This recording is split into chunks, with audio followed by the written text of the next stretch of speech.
everyone, and welcome to part 2 of this York special of the SBK Betting Podcast, looking ahead to Friday and really Saturday. That's what we're going to be focusing on. We're recording on Thursday of this Ebor Festival with the small matter of the Ebor puzzle to solve. That's all to come with Tom Collins and Ross Miller, as always. But first, we must look back, as said, recording Thursday morning after the dust has settled on an excellent day one. There were two standout races from a tactical masterclass point of view, from my opinion. The Juddmonte International, of course, being one of them. A four-runner race was always going to turn into a tactical affair. And it was Frankie Dettori and Mostahdaf who were able to overturn convincingly Paddington. Nashwa was in between the two, and Frankie essentially bossed it from the front. And the fastest running of the race since the Great See the Stars. And Tom Collins, we left you on Monday feeling a bit sorry for yourself, something to do with a Saudi chicken wrap of some sort. But I am sure that result has made you feel far better. And there he is, smile on your face, tells it all. Yeah, it did make me feel a little bit better, I have to say, especially after Gregory lost in the Great Voltigeur, my nap of the first day of the York Ebor Festival. I needed this tonic, and it was a good ride by Frankie. I thought he got it wrong. We might touch on Gregory in more detail in a second, but I thought he got it wrong in that race. So it just showed that his experience and his tactical nous to come back 35 minutes later and just dominate the Juddmonte International from the front. Paddington didn't even run a subpar race, despite me saying prior to the event when we previewed it that I thought he might, and in the immediate aftermath in our group chat saying he probably ran a subpar race. Look at the RPRs, he ran to 124. Maybe that's 1 or 2 pounds below his best, but at the same time, he was beaten by a horse who was much more than 1 or 2 pounds better on the day. So I think it was just about race position, how the track was playing, and just Frankie's brilliance. Yeah, he had a plan in his head. He said after the race that himself and John Gosden had hatched the plan and they knew exactly how to ride him this time, which kind of caught everyone by surprise. Mostahdaf has never been ridden in this way before, but it really suited him indeed. Probably caught Ryan Moore a little bit off guard, I thought, because you kind of saw him getting into the second position, but you think that he probably have been happy to have been taking the lead as well. Ross, I know that it's brilliant in these kind of race meetings to see jockeys like Ryan Moore and Frankie Dettori at their very best. And as TC touched upon, it was Ryan Moore who got it spot on and just was very, very patient in the race before a ball continuous and sort of let the race pan out ahead of him, and they just went too fast, and he was the one that was able to pick it out and probably was flattered a little bit, but still it was his judgment that won it, whereas it was Frankie's judgment that won the Juddmonte International. So I think it was race riding that really won the day yesterday. Yeah, absolutely. I mean, I think Frankie seemed very one-dimensional on Gregory, didn't he? So he was going to lead no matter what, and was three wide round the bend, and just from a very early stage, it was obvious he'd set far too hard of fractions. And I think, a jockey of his caliber and experience shouldn't really be making that mistake. He did set an overly fast pace. I know they tried to say afterwards they were very happy with it as a prep for the St. Leger, but I don't think truthfully they think that. And Ryan Moore, you could see, was just letting them get further and further ahead, and must have had a wry smile to himself sort of halfway up the home straight, because he was going to pick them up at any point he liked. As a result, I think it's an unsatisfactory ledger for us punters and viewers for the St. Leger, because I just don't quite know what to make of it. Would you go again with continuous against Gregory over at mile 6? I'm not sure, because I think Gregory's run was certainly compromised by the ride he was given.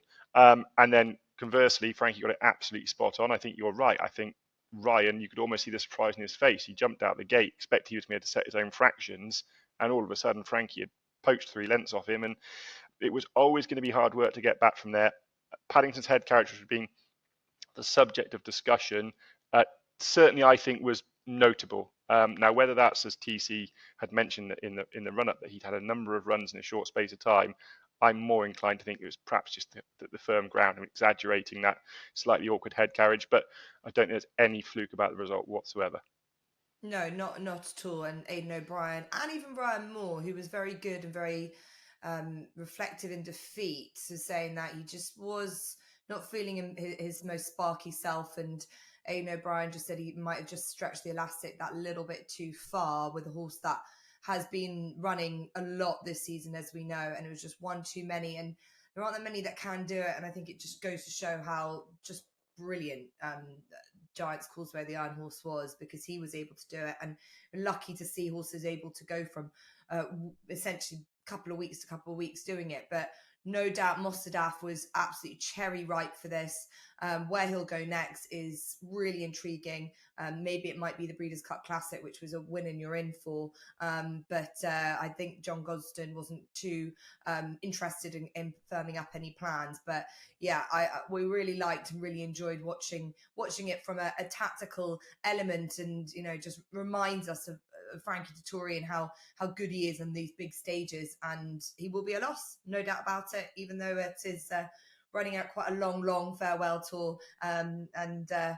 But we'll see how he gets on for the next couple of days. And it was actually his ride on Trawlerman last year that was given a huge amount of praise for the way that he gave the ride that he gave the horse, and it was one of his specials. And we'll see how it plays out this weekend at York, because looking at the updates, it was interesting to see who Frankie was going to be on board, and he is riding absurd. Rab Pavlin, as normal, is on Sweet William, who comes into this with a £4 penalty.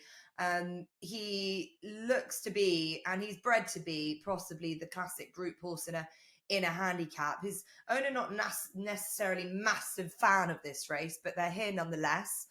He is well in based on what he's done. He seems very versatile. He's three from his last three, and everything does, I suppose, look in his favour, especially being the age he is, being quite lightly raced. It just, from a stats and trends perspective, TC, he looks quite obvious. Is it that boring? He is obvious, and he definitely deserves to be favourite. I'm not saying that he doesn't by any stretch, but the thing with Sweet William is he's so highly strung, yet he's a stayer, and that combination doesn't really work out. You can have highly strung sprinters, and they can be fantastic. Highly strung stayers, you tend to see them perform well for a certain period of time when they're against inferior opposition. But as soon as they step up in grade, if one thing goes wrong, the whole race goes wrong. You cannot win. And with Sweet William, I feel like we're just this far away from something happening in his head during the race and him going, yeah, I don't want to win today. So I think 4-1 on a horse like this is very short. That's not to say he can't win. I just think he's very risky, and the risk-free reward in this situation, in this kind of big competitive handicap contest, I think the risk outweighs the reward. So I have to take Sweet William on.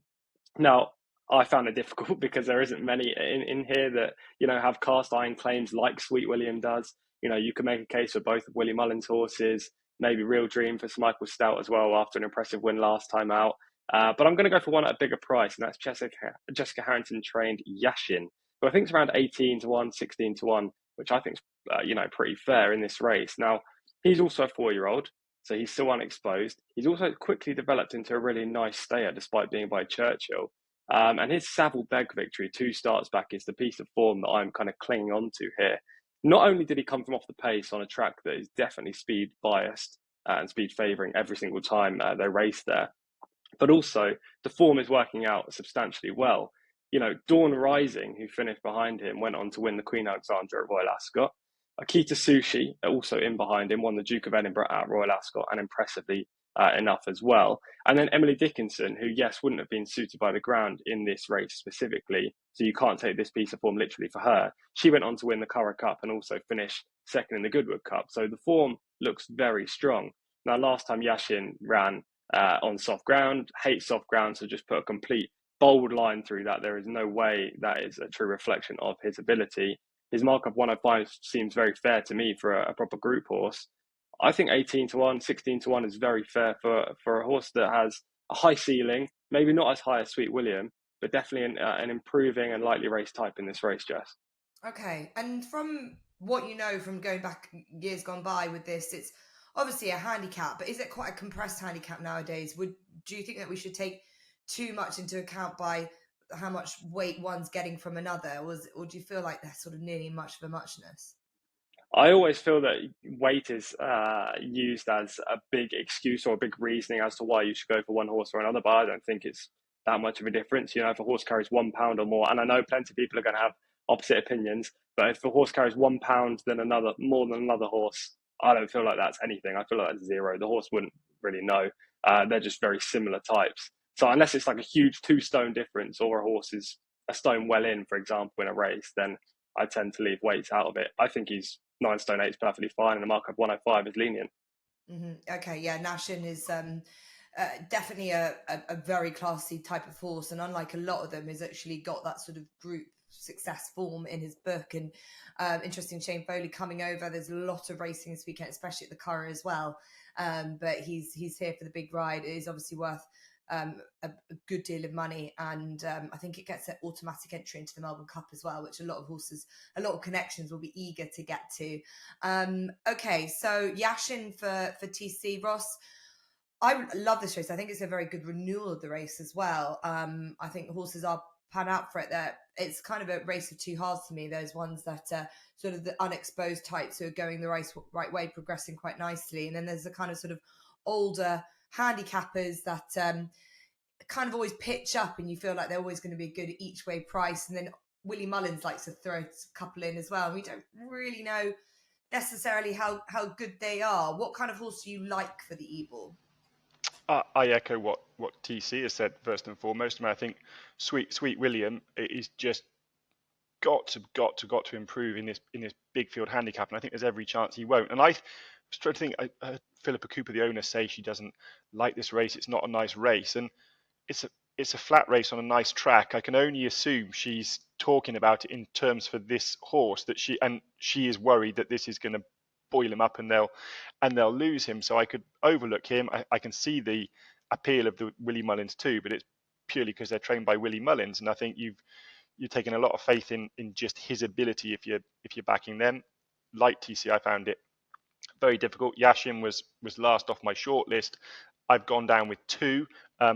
Tashcan, 25-1, has form that ties him in with Scriptwriter, who's a much shorter price. He was beaten just 3/4 of a length in the John Smith's Cup Group 3 over this track, and he had to cut out a lot of the running on that occasion. He raced far closer to the far side rail, whereas the winner and Scriptwriter came up the middle of the track, so I don't think he was exactly helped by that.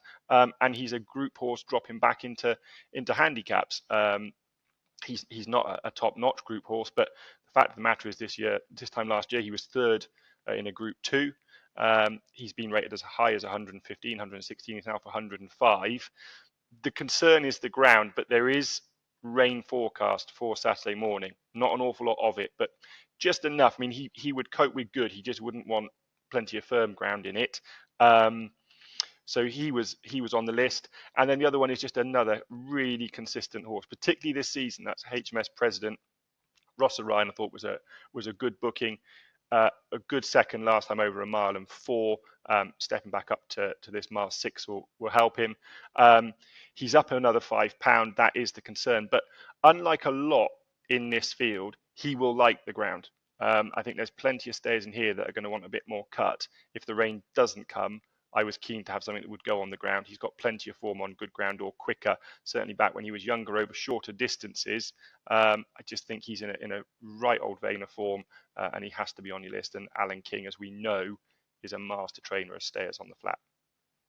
Yeah, he was actually the last of my list, HMS President. I'm just trying to remind myself why I didn't keep him on. I think I just wanted to keep just it for a small enough reason, wanted to put one horse ahead of him. But HMS President, it feels like he's been panned out for this race ever since that near career best, wasn't it, at Royal Ascot, when he was second to Akita Sushi, and what was a really good race. And they've sort of left him alone, kept him fresh, and I think keeping him fresh is really ideal for him. He's got a very good race record at Ascot, so I think sometimes potentially Ascot's just suited him. He's obviously and also Newmarket as well. He likes long, big sort of galloping tracks, so you'd imagine York should as well. He's only run there once. So HMS President, I can see a good case for him at 20-1.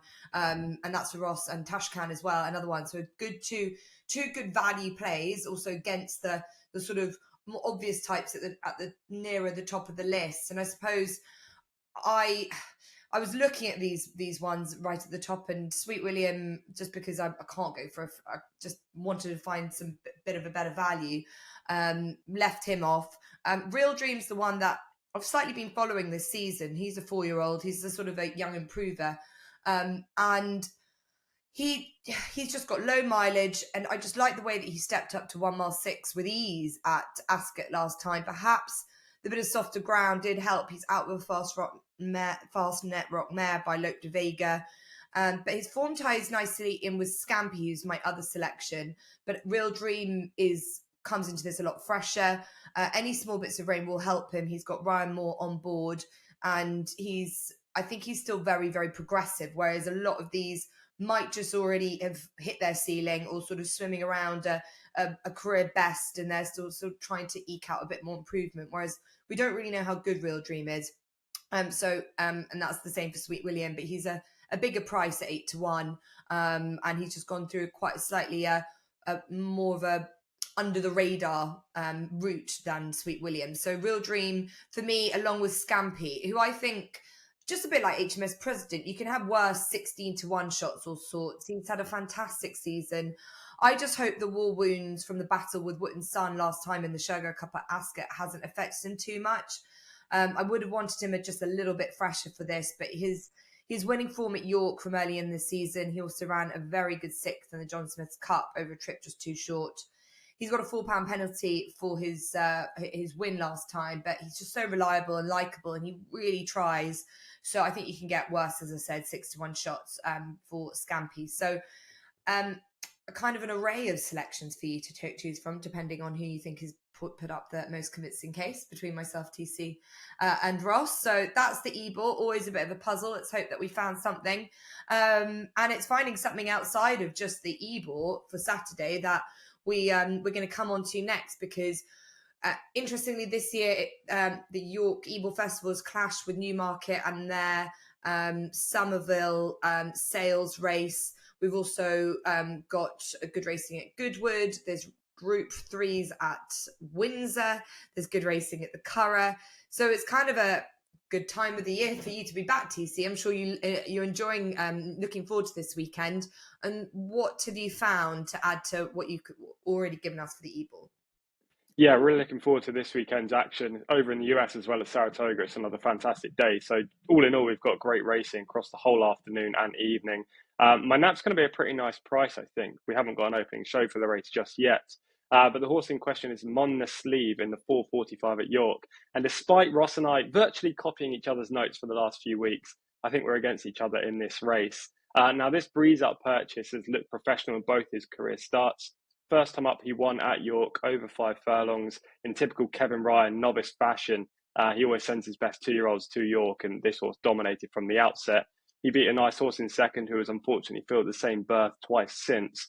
And the horse in third was Killian, who's won a listed race at Sandown and subsequently been well fancied for a group race. So he's pretty smart. You know, he finished 8th in the Norfolk. Then Mon the Sleeve went to the Norfolk, ran pretty well himself, but he was in the wrong part of the track, finished second in his group. The winner of his group was His Majesty for Aidan O'Brien, and he just ran a great race. But Mon the Sleeve ran perfectly respectably given the way the event panned out. Now, he's been given a 60-odd day layoff, which I think is a big positive in this race, because 2-year-olds don't necessarily want run after run after run. And you get to this point in the season and they've kind of run their best races and are ready for the winter and to progress into 3-year-olds. Mon the Sleeve's just had the 2 starts. He's been kept fresh. I feel like this has always been the target since his debut win at the track, and hopefully he can go close at a nice price. The next best comes at Windsor, because I'm on Sky Sports Racing on Saturday evening, so we're covering the card and thought I'd have a good look at it early doors. And that is Mercian Warrior in the 550. He's a once-raced son of 2018 2,000 guineas winner Saxon Warrior, and he took plenty of money on debut. Despite not going off a short price, he was a lot bigger in the morning. I think he went off 9-1. And he justified some of that punter's promise and hope in him as well, because he ran a very nice race into third behind a horse who's pretty smart indeed in Shagran. He's subsequently run very well at Newbury and earning a mark of 97. So to beat him on debut would have taken a monster performance. Mercian Warrior will undoubtedly improve for that effort. We've already seen Eve Johnson-Horton put out her best 2-year-old this year, Indian Run, who was well backed on debut, got beat, and subsequently won twice, including at York on Wednesday in a very nice display in the Acomb. So it seems like Eve Johnson Horton's horses definitely improved for the first start. So I expect him to do that. And all he really faces in here is one Newbury debut winner who has to give him £7.